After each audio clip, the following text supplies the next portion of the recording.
Hey, I'm Bradley Jacobs, the senior editor at Us Weekly, and this is Us Must, a look at what's new, what's hot, and what's not in entertainment this week. First up in movies, Jennifer's Body. Needy, that's Amanda Seyfried, and Jennifer, that's Megan Fox, are classic high school BFFs. One's blonde, the other's brunette. One's hot, the other's hotter.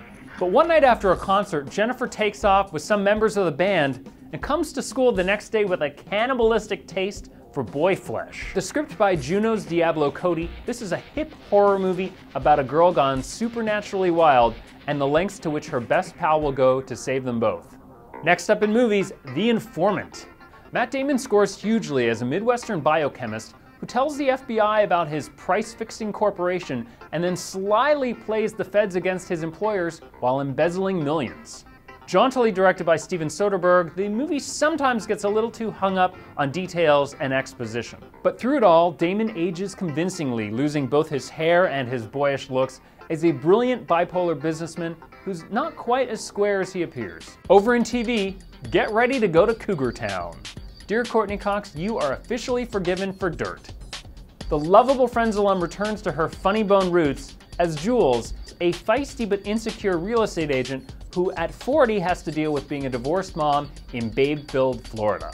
Her solution? Flirt awkwardly with a 28-year-old hottie. This racy confection can get a bit spastic, but it's ultimately a funny and perceptive look at a woman in a midlife crisis. And finally, over in DVD, the complicatedly titled X-Men Origins: Wolverine.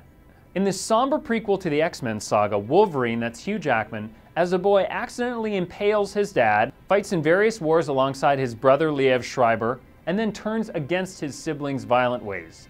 While Jackman makes a graceful lead, Schreiber is too obnoxious. I mean, who cast him? And the flick declines as Wolverine becomes the subject of invasive government experiments.